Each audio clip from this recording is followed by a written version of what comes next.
Okay, well, I'm going to go ahead and start second talk while y'all are sitting down here. We're talking about the 4 R's of reformers, 4th chapter. And the verse we're using here is Galatians 2:20 through 21. I'm crucified with Christ. Nevertheless, I live, yet not I. But Christ liveth in me, and the life which I now live in the flesh, I live by the faith of the Son of God, who loved me and gave himself for me. I do not frustrate the grace of God, for if righteousness come by the law, then Christ is dead in vain. And we're talking about that verse 21 there. I do not frustrate the grace of God, for if righteousness come by the law, then Christ is dead in vain. And that reminds us, or it should remind us, that we have to be careful, because we can slow down, we can hinder, we can even stop God's work in us. God wants to work in us. God will work in us. God will do things, but we have the ability to stop him.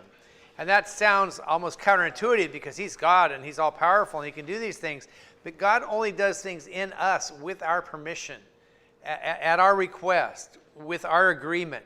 And if we don't agree, if we don't request, if we don't ask, he won't. And sometimes I think that we don't understand that. We think he's just going to do things. And he will. But it has to be on our request, our behalf. We have to ask. And I know for many times that's where I fall short.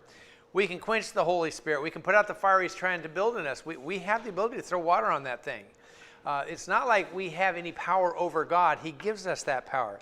He says, I will only go where you invite me. And if you don't invite me, I'm here. I want to come in. He's knocking on that door, waiting for us to open. But we have to open that door. If we don't open it, he remains outside. And here's the thing. When we try to obtain righteousness ourselves, and we do that a lot, self-righteousness, we're following the law rather than grace. We're trying to do his work in our power. You know, I know the things that God wants done and wants me to do because it's not that difficult. I can read his word. I can see what he wants. The problem is when I try to do those things without having him do them within me. When I just say, oh, I see that, I will do that, and I leave God out of the equation. That's self-righteousness. I'm trying to do the works of God on my own, and that does not work. It doesn't do anything for God, and he's not in it. Grace is in effect when God is doing the work. When God's doing the work, that's grace. The law is in effect when we're doing the work. And so we got to be really careful, because it is a dichotomy there. There's a line that we have to understand and not cross. We have to do things, but it has to be at God's request. It has to be God leading and God telling and God directing. We have to take the steps, but we can't be the ones in charge. We can't be the ones deciding the steps. And we got to be careful there, because it's so easy for us to cross that line, because our pride is proud of it. That's what we want to do. That's how we get. Sometimes that's in our natural self. That's where we get our self-worth. I did this. I accomplished this. And it's not wrong to have that sense of accomplishment. But it's the best sense of accomplishment is when I realize that God has done something through me. And that is true fulfillment. Not just that I did it, but that God did it through me, and I allowed him to. This word frustrate up there, I do not frustrate the grace of God. It means to violate or to neutralize or to render to a state of indifference. When we try to do the work of God in our own power, we violate and neutralize God's grace. God's grace in our life is dependent on us yielding our dead works to his living work within us. We've got to get out of the way. One of the purposes at the cross, one of the things at the cross that he did was to take us out from underneath the power of sin. That's called sanctification. Sanctification is the process of us getting rid of us and becoming more like Christ. That's what this process of sanctification is. When I got saved, watch this. I was justified. Boom. He justified me, just as if I'd never sinned. That was given to me, had nothing to do with me. When God looks at me, he sees the perfection of Christ. That's justification. One time, done. But when I got saved, the process of sanctification began. It just started, and it goes on until I go to home to be with the Lord. He continues that process of sanctification in my life. That's our walk with the Lord, us becoming sanctified. That's a process, and it goes on and on and on. And we have to be willing participants in that. He's got to be the director, but we're part of that. When we begin to take back control of our life, we're putting ourselves back under the bondage of sin. We have to surrender. We have to surrender our will, give it up, let it go. We have to yield. We have to yield to God. We must let Him take. We must let Him take our place in the driver's seat of life, and we have to submit to Him in every area of life. We must willingly make Him the master. We must go and sit in the back seat, and not be a back seat, but not be a backseat driver, which is kind of hard for some of us. I don't know. I've used this illustration before, and I've never really liked it. Although I like it, I don't like it.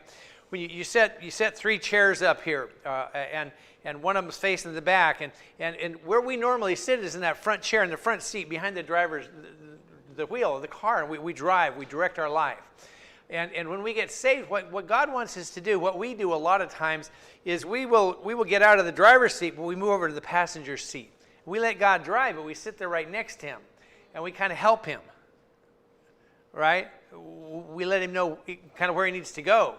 When I'm driving, I want my wife to help me. I want her to tell me, you need to turn on, there's 2 exits coming up. All right, there's 1 exit coming up. All right, this is the one. Because, it's horrible when you're driving and they say, oh, you needed that exit. Like, it's one thing here in St. Pete. It's another thing in Atlanta. Because now you're just, it's gone. And there's no way you're getting back to that thing because, I don't know. Atlanta's like, it's crazy. And that's what we try to help God, like, I'm going to remind Him that's what's coming up. God doesn't need our help. And so moving out of the driver's seat, we really shouldn't move into the passenger seat. It'd be better to sit in the back seat and then not tell Him where to go. And the problem with that is, it's like, well, then I don't have to do anything because He's doing all the work. That's where it's always bothered me.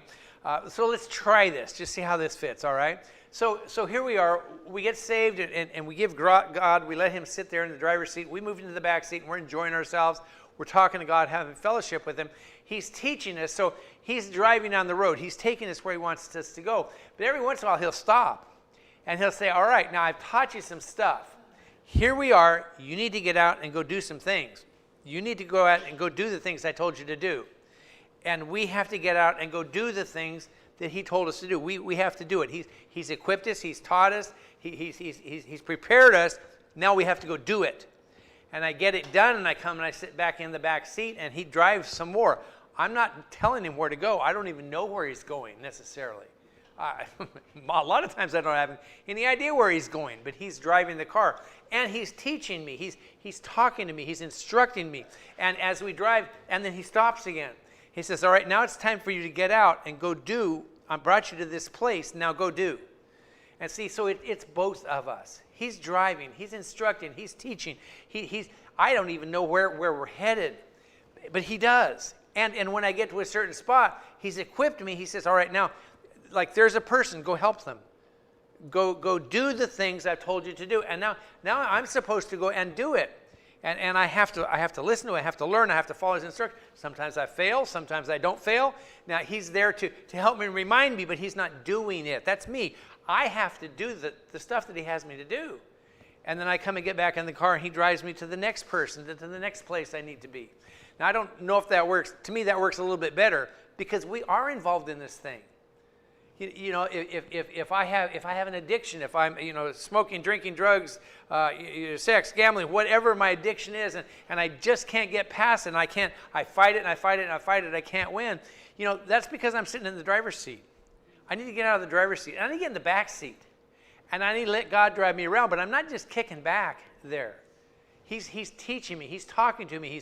He's giving me wisdom. He's instructing me. And every once in a while, He's going to stop and say, all right, look, this is going to come at you. Now you need to deal with it. You need to get out there and say no. You need to get out and do the things that I taught you to do, involving your thing, whatever it is. And you need to have some victory here. I've taught you. I've given you the strength. I've equipped you. Now go out and do it. Okay? And then I get back in and I go on. The trouble is we want to drive. or we don't want to do anything. We just want to sit there. Neither one of those works. It's us and God. It's all God, but yet we're involved in it too. We have to take the steps at his request. We have to do the things he tells us to do. And so it's all of it. It's everything, okay? We have to give up our leadership. We have to allow and even beg for God's control in our life. We can't have control. It's not my life I'm leading. It's his life. It truly is. It's his life. He has control. It's very scary to give him control because here I am. This is kind of my life, but it's not my life. It's his life. Nevertheless, I die daily. It's not me. Nevertheless, I live. It is but not I. It's Christ in me. He's in charge, but I have to do the work that he has me to do at the same time. And again, Proverbs 14:12. There is a way which seemeth right unto man. We got to get away from that. First talk, that's what I was talking about. There is a way which seems right to us. And a lot of times we just kind of just hang in that thing. One of the preachers here just a while back, it might have been Scott Pauley, I don't remember, said a rut is just a grave with the ends broken out. We don't want to live in a rut. We live in habit. We do. That's good. That's how we live. It takes a long time to form a habit. Good habits, bad habits. We want to form good habits, but we don't want to be controlled by the habit. We want to be controlled by God. We don't want to live in that rut. It's a dead place. It's not going anywhere. So we're in the habits, but we don't want to let the habits be in control. Okay, we have to allow God that control. Okay, when we follow our way or when we follow God's way in our power, I read and I say, oh, well, I'm supposed to do this. I'm supposed to do this. That's God's way, but it's in my power. Either one of those, we're setting God aside. His sacrifice becomes vain and his grace is frustrated. Remember, his grace is giving us things we don't deserve. And I don't deserve anything from God. I just don't. I don't deserve anything from God. His grace gives it to me. But when I start taking control back, I frustrate his grace. I make it of no effect. I make him not even able to give him the things. I make it so that he can't even give me the things that he wants to give me for no reason. Because I won't take them because I'm in control. I've got to let him have the control. All he wants for us is to get out of his way so that he can do the amazing things in and through us.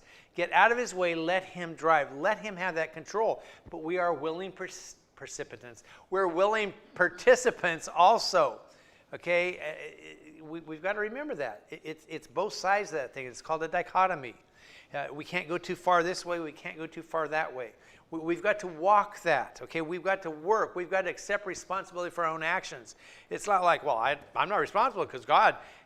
But yes, that's true also. I'm not responsible. If I'm following God and I'm walking him, he bears the responsibility because he's making the decisions. But I'm responsible for what I do with the things that he gives me. And I am responsible for that. I have to make the choice to serve him, choice to follow him, choice to obey him. I'm responsible for that. If I take the other choices, I'm responsible for that. I need to own it either way. Okay, so we have to let him be in control, but we have to do the things that he tells us to do as we're under his control. We have to give that to him. We have to get out of the way. But when we get in the way, our new life in Christ is going to suffer. God's power in our life is the only limits on God's power in our life is our fleshly efforts. That's the only thing that limits God's power. And his power is limitless. And we get in the way of it. We frustrate it because of our fleshly efforts. We need to get those out of the way. That's what we have to do. We have to get our flesh out of the way and allow God to do what he wants to do. It's a hard thing to do. It's very hard. It's not complicated, but it's hard. That's why the harder we try, the worse we get. The more effort we put into doing all this stuff, the worse things get. Again, I have to allow him to work. I have to allow him. I can't clean myself up. I can't get rid of my thoughts. I can't stop whatever. I can't. I do not have the power. So I have to get out of the way and just focus on having that relationship with him and doing the things that he wants. Proverbs 3:16, commit thy works unto the Lord, and he will establish your thoughts. That establishing your thoughts, that's where he takes care of the things that you can't take care of. And how do I have him do that? I commit my works unto him. I commit everything I am unto him. I commit, I will follow you. I'm going to do whatever you say, however you say to do it. I need to go to him and say, I will do whatever you want, God. And that's a scary thing to say, because you need to mean it when you say it, because he's going to hold you to that. Be not deceived. God is not mocked. Don't just say that. And then when it comes down to it, well, I didn't mean that. No, it's whatever. And it has to, you have to mean whatever. But if we will commit thy works unto the Lord, he will establish our thoughts.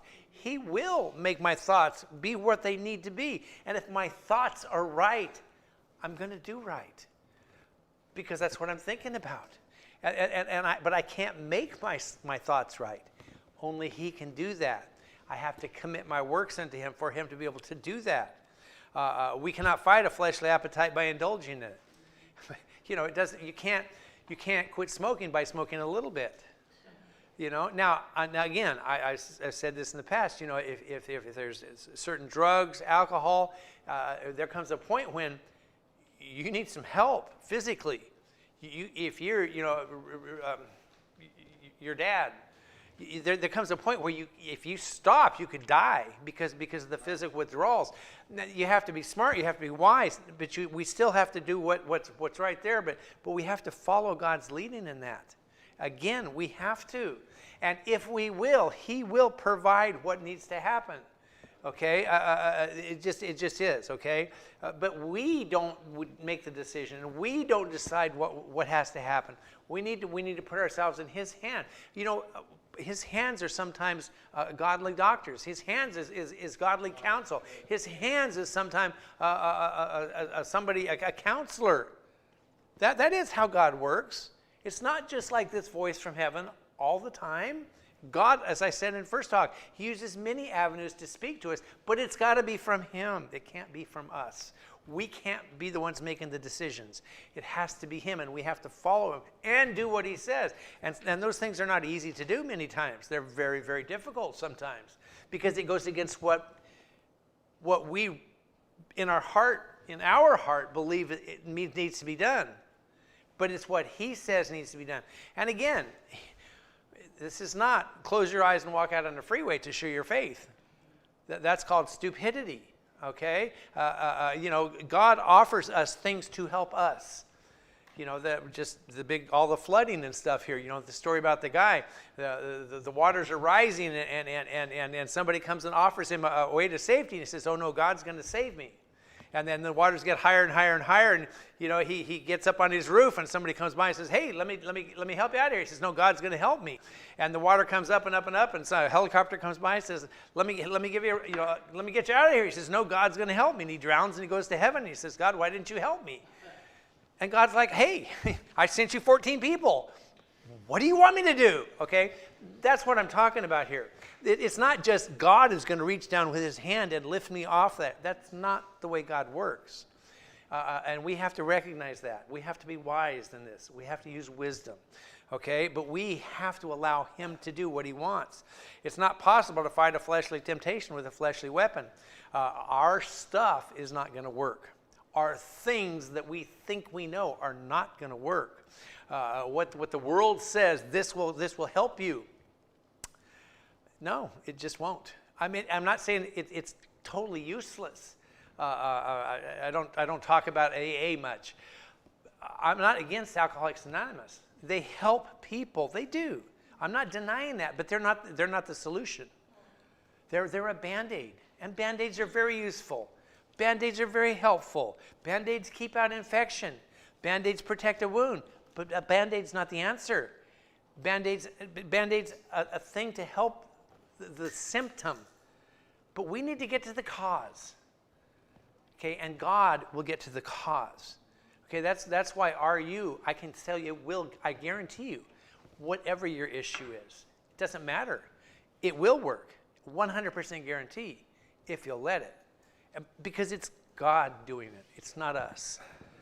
It's not us doing it. It is God. It's His plan, His way, He knows exactly what each one of us need in whatever situation we're in right now. And if we will let Him, He will. But we have to allow Him. We have to get out of the driver's seat and get in the back seat, let Him drive.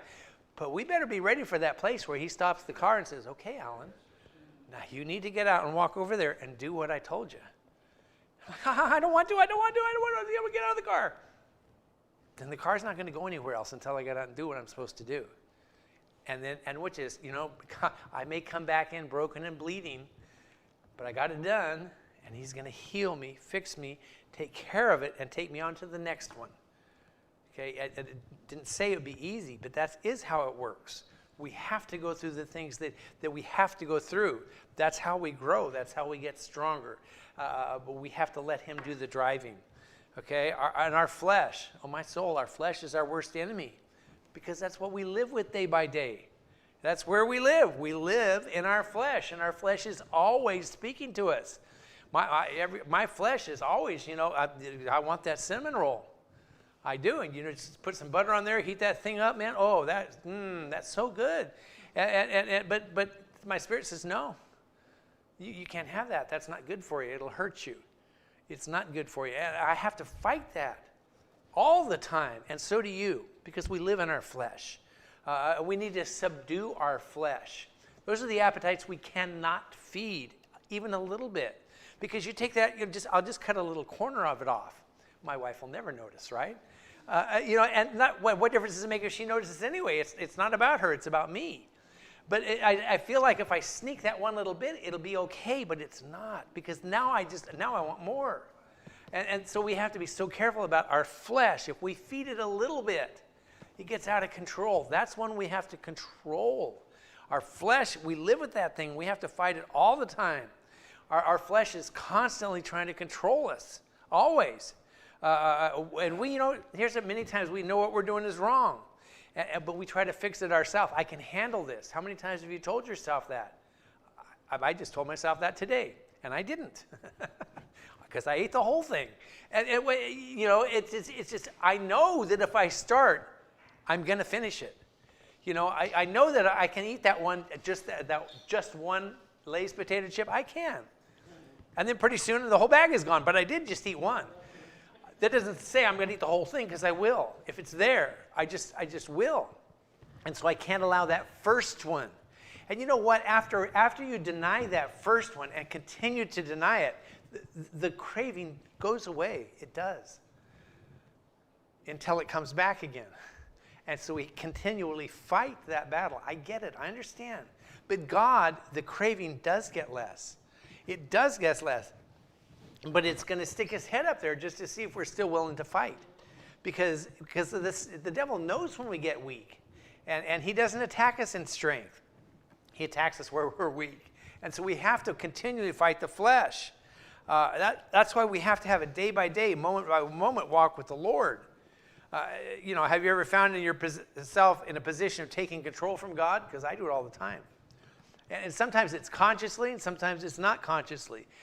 Sometimes I just be walking along and realize that I just kicked God out of the driver's seat here a while back, and I just took over and started driving, because I like to drive. I enjoy driving. And I like to go fast sometimes and do things, or whatever, or drive across yards and do all sorts of strange things. And I'm like, wait, what am I doing? Why am I sitting here? Oh, my soul, I need to stop and get out of the car and say, God, please, come back in here. I'm sorry, I apologize. Come back and drive, please. And he will. And so we have to be careful. I catch myself all the time working really hard trying to do the things I need to do. And I have to stop and say, no, I'm not going to do that. I'm going to work hard at having my relationship with the Lord. If I could give you a piece of advice, find something day by day. Make yourself accountable to somebody else for you to have that relationship with the Lord. Make yourself accountable to somebody so that they could call you up any time and say, hey, how was your walk? How was your prayer life this morning? How long, how'd it go? And be honest. Make sure it's somebody you don't want to lie to. You know what I'm saying? Just make yourself accountable. Because once you have that in your life, that will help. I got up this morning, I tell you what, I slept in a little bit. My stupid alarm went off, and I didn't sleep anymore. Forgot to turn my alarms off, or the bells for school. And I started doing this and that. And I thought, oh my soul, I've got to do my Proverbs. And I had a battle with it. I talked to myself. I didn't want to do it. I just didn't want to. I just didn't want to. And I said, no, I have to. There's people looking at it, whether they are or not. But in my mind, they are. Because I've asked people to look at it. And so I just had to stop, and I had to sit down, and I had to get right with the Lord. I had to pray for a little while, and I had to beg God to help me to see and to hear what he had. I go back, I start reading through Psalms 119. Psalms 119 is amazing to get me ready to listen to God, because it talks about his word and how important it is to me. That word have I hid in my heart, that I might not sin against thee. And I don't want to. And I read those verses. And then I'm ready. And I go ahead and open up Proverbs. And I listen to him. And I write down what he has for me. And he gave me what I needed tonight. And I had to fight the battle to do it. You know what? I'm sad that I have to fight the battle, but I'm glad that I fought the battle. It's if it was easy to do, it wouldn't mean nearly as much too, somehow, right? Am I right?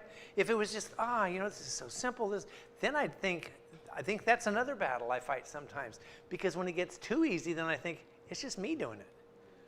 So it is the dichotomy there. And we have to fight that battle. It's our flesh doesn't want us to. Our pride tries to make it us doing it. And we've got to make sure it's the Lord and he's doing it. We have to fight that battle. We have to give it to him. He will always be there. He will always do what he says he'll do. He's just waiting for us to do what we promised him that we would do. See, he's always going to do what he says. There's never a doubt there. He's a lot of time waiting to see if we'll keep our promises to him, because we're the weak part here. We're the weakest link, and we need to fight that battle. And it's good for us to do so, because that's how we build our character. That's how we grow. Is we fight and we fight through that. That's when he takes me and stopped that car and said, "All right, here's a battle for you. Get back in when you're ready, when you've won this thing." And I got to be able to get back in the car and let him drive me some more to see where he's going to take me. Okay, we've got to do this stuff. We've got to remember that when we end up doing things on our own and we get frustrated and defeated, you know what? You're not alone. Welcome to the human race. We're all there. Just get back up. And go ahead and do it. Just get back up and go ahead and do it. Okay? And it's one of the easiest things to do, in the sense of it's not that complicated, but it's incredibly hard to do, because there's a lot of us that doesn't want to. There's a lot of parts of us that don't want to. But we have to get those. That's the part we're trying to get rid of right there. That I don't want to part. That is the part we're fighting right there. And that's what we need to get and move out. And sometimes when that part's gone, it's much easier to do it. But that part always sneaks back, and we have to be ready for it. All right, I'll just stop right here, and we'll see what happens next week.